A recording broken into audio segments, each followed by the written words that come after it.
David, welcome to Waterstones. Thank you. You are dropping truth bombs from the very opening of this book, where you make it very clear that King Arthur is just made up. He is just made up. Yeah, that's. I mean, it's pretty clear he's just made up.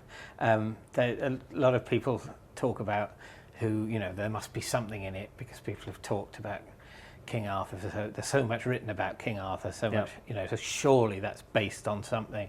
But there's no evidence for anything. Obviously there were people alive at the time they claim one of those people was King Arthur. Mm-hmm. So you could say he's based on someone with a different name and an entirely different job description.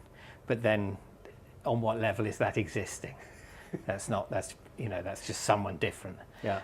But obviously he's the ideal king. That's the point, and so that's why. There's no need for him to be based on anyone real. The need was to have this ideal represented, this thing to hark back to, because through most of the period covered by my book, people they don't believe in the future. They don't believe in improvement. They believe in returning to a lost ideal. It's very Garden of Eden-y. Yes. Not that they're suggesting that King Arthur went around with his tackle out. Well, no. But although he could have been based on someone who did. A sort of nudist nutter. So we call him King Arthur. He's always like that. Yeah. Yeah. This, as you say, there is this sort of idea always of restoration, of going back to some great thing. And of course, we still live in an era where people talk about making America great again and all that kind of stuff. Yeah. So it's an alluring idea, of course. But you do go through, I suppose, those early English kings. I'm saying English, of course, the idea of England didn't really exist back then. But there is still quite scant knowledge about them. We know bits about the Ethelreds and things like that, but it's still quite sparse information. But you make a really good point, which is that those early kings are basically successful bullies. It's about somebody saying, I'm in charge here, and running with it. Yeah, well, nothing was written during the period after the Romans had gone until quite far into the Anglo-Saxon era. Nothing's written down, so we don't know what's going on. We know there was a Roman Empire.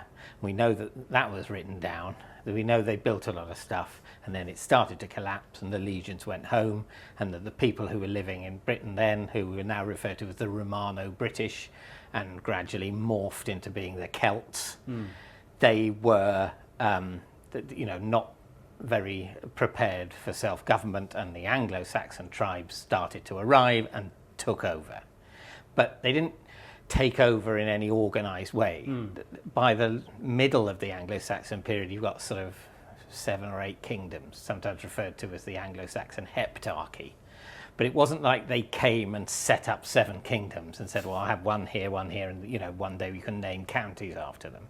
It coalesced into that. We don't know much about the process of that coalescing, but it was probably, I say in the book, it's more akin to how the selling of drugs is organised in the greater LA area than anything more sort of regal and organised. And there will have been bullies, and they pushed people over harder than other people pushed people over, so they started to be in charge, and then other more bullying regional bullies became in charge of the local bullies, and that gradually turned into kingdoms, and people sought protection from the local hard man, and that's protection in both the mafia sense and the general sense.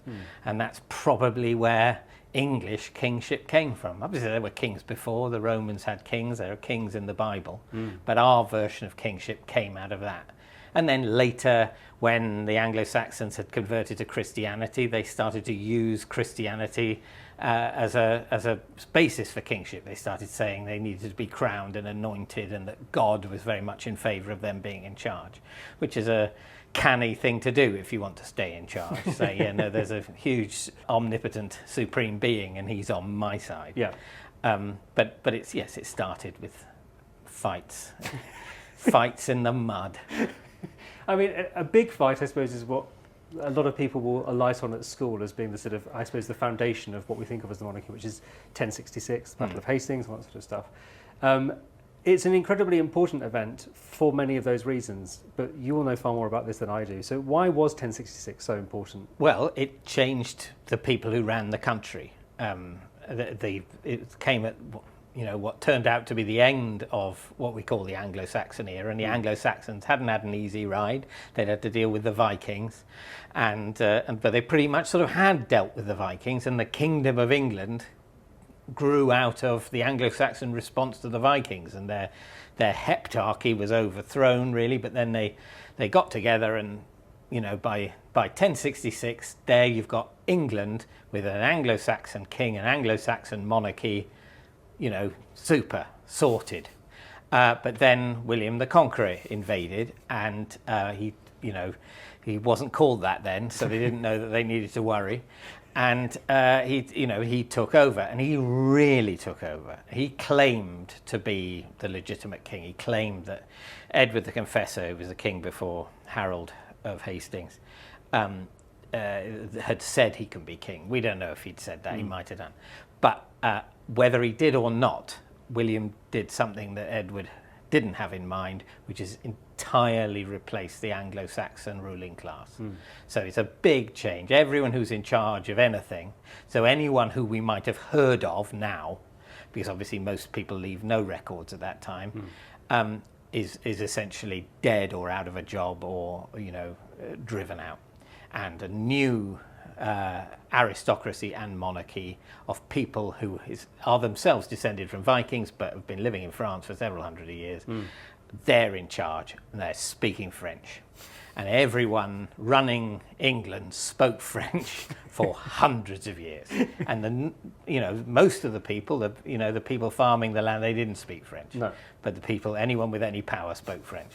And that must have felt weird. I think I say in the book, we sometimes worry about, and rightly worry about, the fact that a lot of cabinet ministers went to Eton. We feel to be ruled by a sort of select, separate section of society. Well, that's nothing to what happened for hundreds of years, because they didn't speak the same language as all of the rest of the people. They were clearly different, and they built castles everywhere. There were no castles in England before William the Conqueror came, and he put 500 castles up everywhere, telling the locals, you'd better keep your nose clean, because we're in charge now. Yeah, except in French. Yes, exactly. It's clear from hearing you talk, and also from reading the book, that you have this passion and enthusiasm for history. You sort of hint in the book that it was maybe not so much that you loved history, but that you just liked it more than the other subjects that you hated at school. But there must have been some enthusiasm there early, or a teacher perhaps who kind of piqued your interest, or was it always just the source material? No, I always loved doing history at school, but I've always been drawn to old things. Yeah. I liked castles, and I liked old cars more than new cars, and there's something about what happened before, about age, about we've been in we're in this room at the top of Waterstones in Piccadilly, and I'm hyper conscious that this used to be a department store called Simpsons, and I thought, what was it like when it was that department store? And there are pictures on the walls of and I don't know, I'm drawn to that, and I was taught well at school. I had several good history teachers, and they seemed to strike the right balance between conveying some key facts, but also explaining how we know about the past, and explaining that history isn't just an agreed upon description that's been passed down. It's only what remains and what we've inferred from it, but also not dwelling on that too long and sitting down and saying, but basically it is this. But yes, it's the explanation for our current existence that most appeals to me. Some people are drawn to saying, I want to work out how the molecules interact. Some people, want to know why nature is as it is. I want to know what the people were doing earlier. Yeah. There's, I'm going to jump us forward a little bit, because it's a really good example of what remains and then how people sort of infer things from it.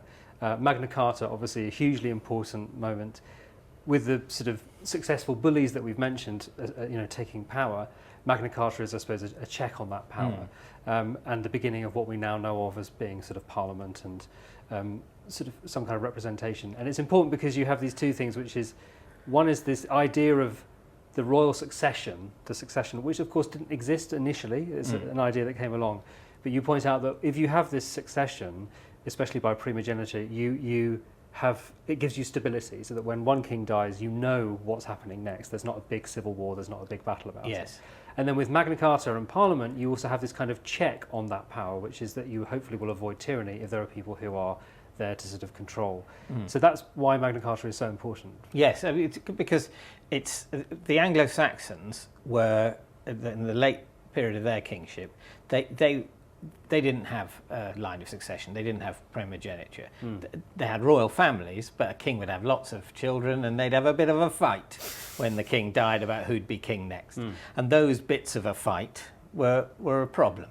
That wasn't nice for the people living in the country, those fights. When primogeniture gets over that, you know who the next one is.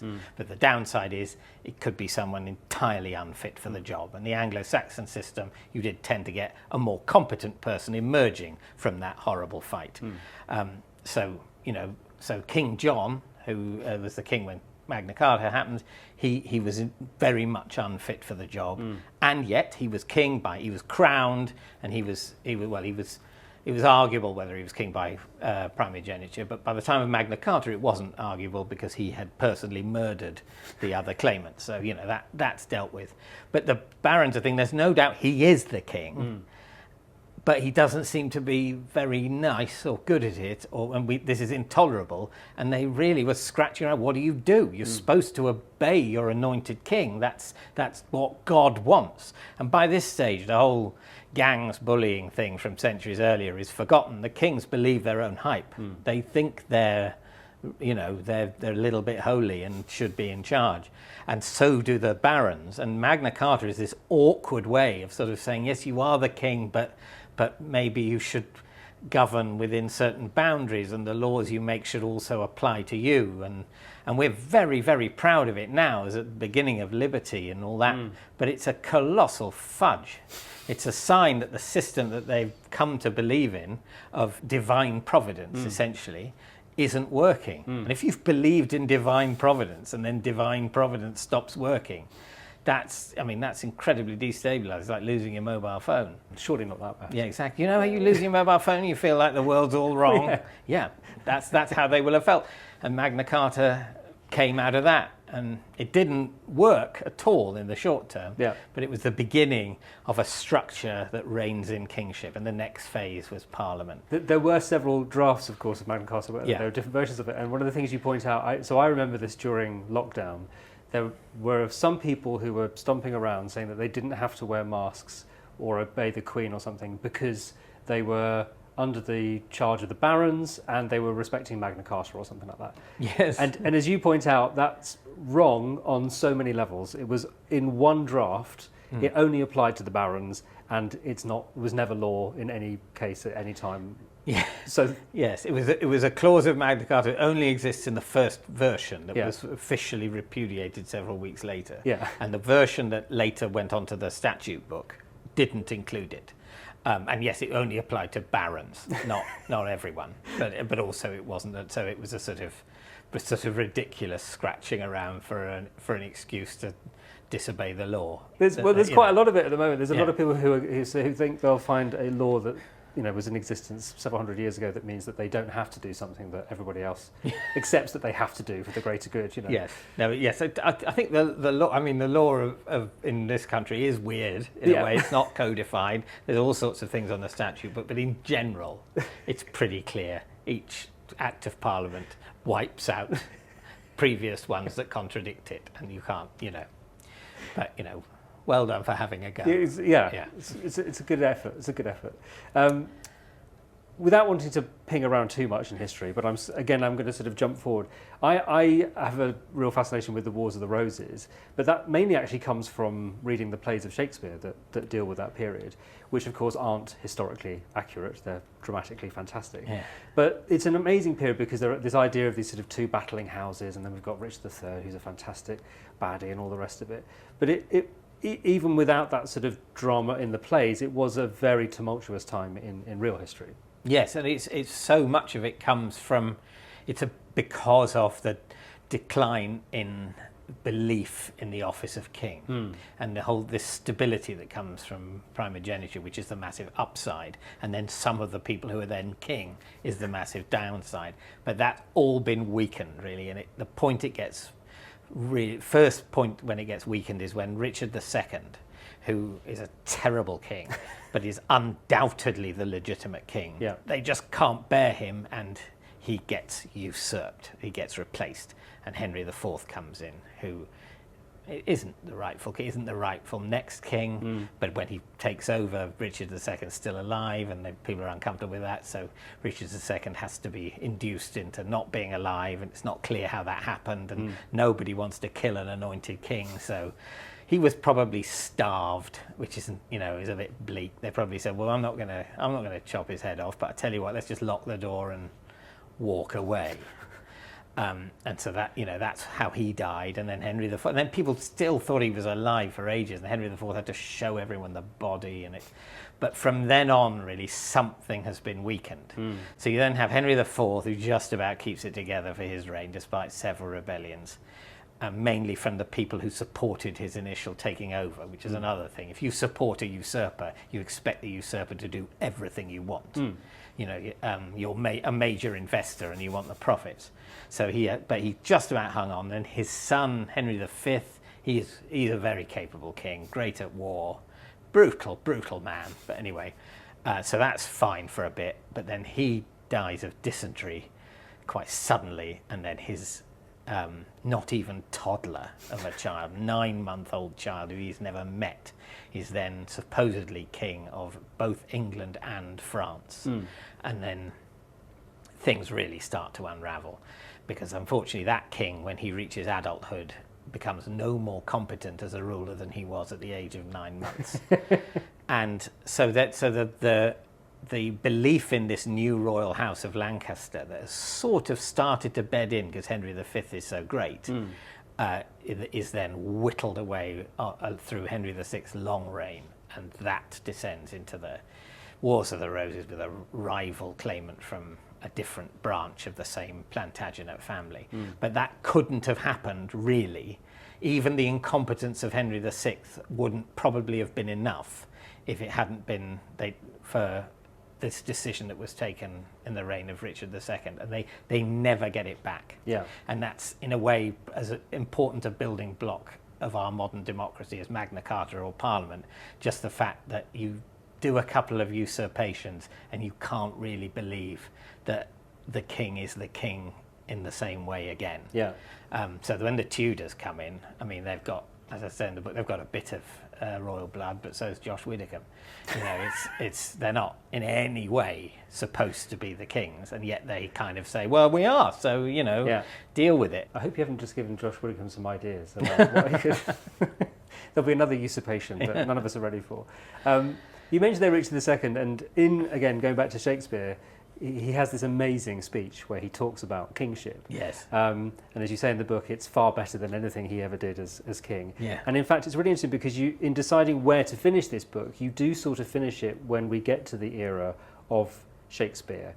Could you tell me a bit about why that's the case, why you decided to end the book there, and why there's that change with sort of Henry VIII and the Tudors coming in? With the sort of diminution of the significance of the monarch as a political figure, it comes this realization that they're not really magically anointed by God. And it was interesting to me that comes at the same time as Shakespeare. And because if there is a God, and I don't know, he is anointed by God because he's a genius. And the way, so much of our historical understanding is infused by his dramatizing of those periods with whatever inaccuracy. He nevertheless brings them to life and is a cleverer man by far than any ruler the country had before or probably since. So it feels like it's a turning point into a more sophisticated time when the Elizabethan drama is flowering, particularly his voice.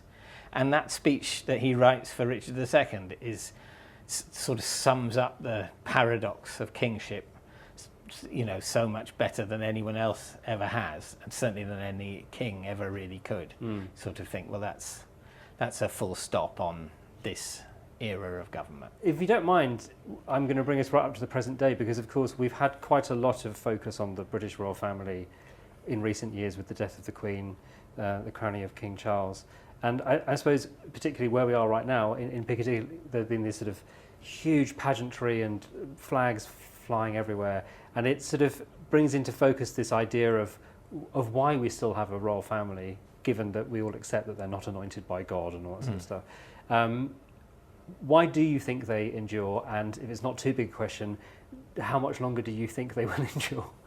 Well, I think they endure because we're obsessed with history in this country, and we like continuity, and we like we want to change things to exactly the extent that we feel is necessary and provably for the better. So it's a prudence. It's slightly backward looking in a sense, but then we don't know the future and we do know the past. So I feel I'm content that we're a constitutional monarchy. I'm not a republican, and I wouldn't necessarily back our current bunch of politicians to frame a new constitution that would be better than the one we have now. And we've always changed things incrementally, and there's room for future incremental change. But I would say that the flaws in our state are many, and I don't think that the way we appoint our head of state is a big problem at all. We have other huge problems. And there's something that works very well for me about a constitutional monarchy, because the person who is nominally most important has no power. And the person who has the most power, still there's someone they're supposed to essentially defer to. Yeah. And I think that's quite good psychologically for the people with the power. And I always find it's a very odd situation the Americans find themselves in, where showing disrespect for the president can sometimes be seen as showing disrespect for the notion of the state. And when you have a president like Trump, that's problematic, because you have to be able to show disrespect to him. Whereas if you separate the two, then you don't run into those difficulties. So in terms of how much longer it can last, I don't know, but I hope we change our electoral system before we start wasting time changing figureheads. Fair enough. They're safe for the moment. Sorry, they're safe from me. Safe from you.